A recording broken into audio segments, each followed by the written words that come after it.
নমস্কার বন্ধুরা, easy cooking with তন্দ্রা চ্যানেলে আপনাদের স্বাগত। চটজলদি সিরিজের চতুর্থ পর্বে আজকে আমি বানাচ্ছি কড়াইশুঁটির কচুরি। শীতকালে সবার বাড়িতেই কম বেশি এটি হয়ে থাকে। আপনারা একদিন আমার পদ্ধতিতে বানিয়ে দেখুন, আশা করি ভালো লাগবে। এই কচুরির জন্য আমি নিয়ে নিয়েছি কড়াইশুঁটি ছাড়িয়ে রেখেছি, ময়দা মেখে রেখেছি, সাদা তেল নুন দিয়ে ময়দাটা মেখে রেখেছি, আর নুন নিয়েছি, কাঁচা লঙ্কা আর অল্প আদার কুচিটা আমি কড়াইশুঁটির সঙ্গে বেটে নেব। আর মিষ্টির জন্য অল্প নিয়েছি আখের গুড়, আর ভাজা মশলা করে রেখেছি, ধনে জিরে আর গরম মশলা ভেজে গুঁড়িয়ে রেখেছি। এবার আমি কড়াইশুঁটিটা বেটে নিচ্ছি।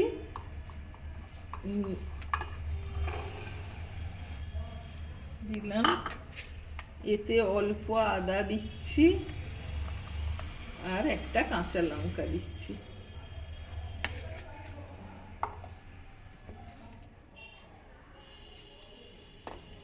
দেখুন বাটনা আমার হয়ে গেছে। এবারে আমি পুরটা রেডি করব।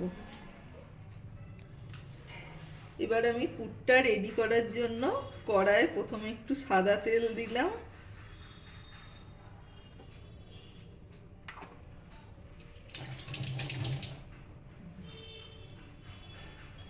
তেলটা গরম হতে তাতে একটু হিং দিলাম,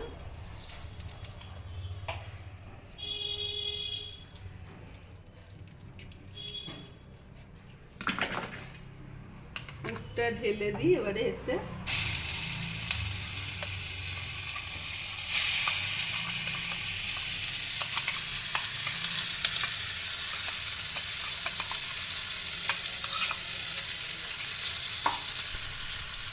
রেখে দেব পরিমাণ মতো নুন, আর মিষ্টির জন্য আমি অল্প একটু আখের গুড় নিয়ে নিয়েছি।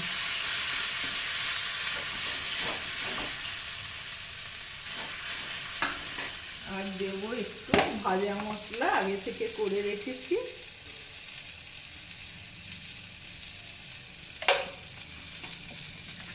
এটা দিয়ে একটু নাড়াচাড়া করে নেব। ভাজা মশলায় আছে ধনে জিরে গরম মশলা, অল্প করে নিয়ে ভেজে গুঁড়িয়ে রেখেছিলাম। 4 মিনিট নাড়াচাড়া করে নেওয়ার পর আমার পুরটা রেডি হয়ে গেল। এবারে আমি এটা ঢেলে নেব।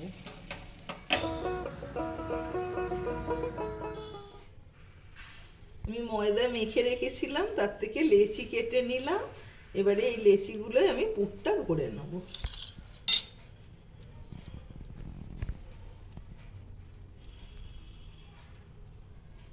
এইভাবে 1 চামচ করে দিয়ে পুরটা ভরে নেব।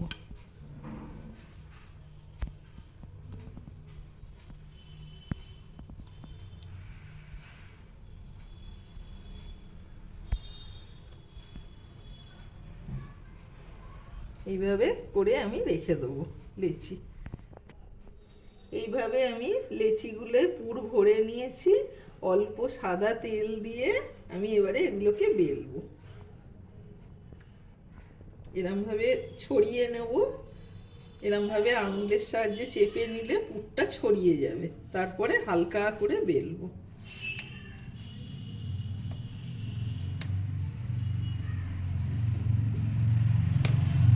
এইভাবে আমি বেলে নিলাম। এইভাবে আমি প্রত্যেকটা লেচিকে বেলে নিয়েছি। আর কড়াইয়ে তেল গরম হয়ে গেছে, এইবারে ভাজবো।